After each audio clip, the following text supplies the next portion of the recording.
Hello guys, so I was asked to do a review on our good old friend Khirel. So he's one of the very old 6-star Wormwind players, and at least in my opinion, he is the best backline penetrator. Of course, he has a few drawbacks and a few cool advantages, and we're going to go look at that in detail. So if you look at his position bonuses, he's basically midline whatever happens, and his best position is in center mid. Of course, you're not going to put him there because he has no reflex, and he's not good at stealing, so it just doesn't make sense. You're basically opening the door to the enemy team if they're holding the ball, and if they have a Metatron, you're just helping them heal harder and harder. It's a really bad idea to put him there. In front line, why would you need a penetrator? It doesn't make sense, especially since he has the attacker role type, so that means he will try to penetrate the goalkeeper in the front line every time he holds the ball, who's a really bad idea, so I wouldn't do that either. So center back is his position. Again, he doesn't really need the position bonus as much as most units, so I wouldn't even say it's a big deal. You can though put him in midline if you got a lot of speed in that midline, or if you put him on one of the sides. So let's go down in why is he good. Now his ace skill was changed and is going to be changed again after this patch, so don't even look at that right now. But currently it's attack power and counter attack resistance at ridiculously low values, so we just don't care. It's better than his previous ace who was just attack power, I guess. Penetration. Increase attack power by 70% and grants an additional action. Now what's really cool is not the 70%, who I gotta admit is pretty decent when you look at his kit, but it's actually that additional turn. Because like I said, he's not a ball holder, he's gonna get reflexed if he can't counterattack, he can't die, he has no DR, but he has insane damage. So if he can hit once and then hit a second time, and as you know, it's very rare that the person attacking tends to die, so it's really gonna be a great buff for him. So being able to attack twice, usually in backline if there's a really strong defender, or even if there's an Elaine, I mean, if she counter reflexes him, she's gonna have 1 health. Then he can steal the ball and then penetrate the midline and get all the way to the front line, who's his specialty. So it's a really great active, and just that additional 100% chance is cool. Even Fruit's a 15-minute cooldown, who's kind of high in my opinion. Should be a bit lower to like Duke's at 8 minutes or something like that. Absolute Marge, increased critical rate by 50% and counterattack resistance by 35%. That's also extremely great, because that means combined with his base crit, who's around 40% as you can see up here, but this is not the level 70 stats, it's a level 60, so it could be even a bit higher than that, because that is affected by stats. This means that he's going to have by base from those 2 skills around 90% crit. Get yourself a little bit of passives, change a few stones, and you should be able to really take advantage of that, because he's going to bring critical damage, and especially with the new meta, you're really going to be able to abuse that. Then you're going to be looking at his third skill, who is increased attack power and critical damage of the entire team. Now this is extremely powerful for the one-hit KO meta, and this is why he's in it, just for that single skill. Also, in any other team, this will help backline, midline, frontline. It helps every striker, anything dealing damage, and it just lowers the survival of the other team. It's just really damn cool. Even if you can't crit, there's attack power plugged in.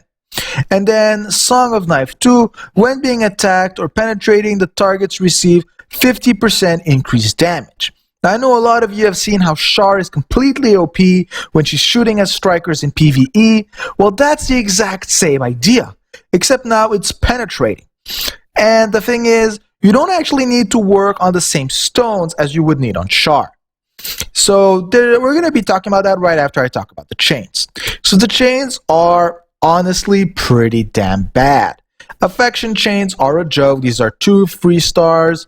Rival chain, I would say, is honestly currently the best one of them. It's Leventor. I guess there's a chance he'll meet one. Those are pretty popular in Mono Thunder, and Mono Thunder is getting more popular with the new aces. Then we have our friendly Vetoes. I mean, with Damien Rising and Dark just not having the power to help him out, it doesn't feel like it's going to be a big advantage.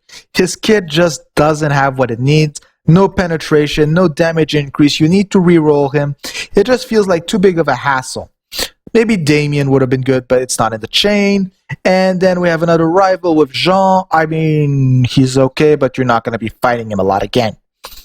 Now, here comes the more complicated part of this build, the stones. Now, first of all, you need to know that if you don't reroll, it's still pretty easy to stone him. What you're usually going to do is Ardor critical damage, another Ardor critical damage, an Ardor dribble for the nice spirit gen, and you can throw a Wormwind, how is that called again? The Wormwind, I forgot the name, the one where they decrease damage when they're attacking, who's also pretty nice. But then you gotta look at how much counterattack resistance he's got. So this is where, in case you don't have enough, the center slot is gonna be a dark penetration stone or a dark speed stone. It depends what totems you got on the line. Now, what is obviously the best stone setup with rerolling is actually just gonna be to take away the Wormwind slots, and instead to put a dark slot. Like this, you can throw in FTS. Why? That alone, with his base, is going to max out his counterattack resistance. It's a huge dribble buff. And then all those critical damage buffs are just going to be OP stacked together. And when you combine that, you basically got max counterattack, around 100% critical damage, I think even above that. You got some bonus dribble and some spirit gen from a backline penetrator like this. He just penetrates all the way through. He basically can't be stopped. He gets to front line, and he's basically generated half a bar to an entire bar of active that's going to be passed to your front line to do some cool stuff. So especially since the utility thing is going on currently, that's really useful. And even if you're not using utility, no one ever says no to spirit. So hope this gives an idea on the build. Again, there are more builds than this one, and it's up to you, but you really want to work out on giving him as much counterattack resistance as you can, because the minute you do that, you don't need to care about reflex, and then you can just turn him into that nuclear penetrator that you've seen in PvP, and you were like, okay, Khirel's got the ball, so how will my backline survive before he even moves? So I think this gives you a basic idea on how he runs. Again, we're waiting to see the changes in aces, and we're waiting for the balance patch, but I don't think it's going to make a big difference to his kid, because even the last balance patch just didn't make a big one. Have a good day, guys.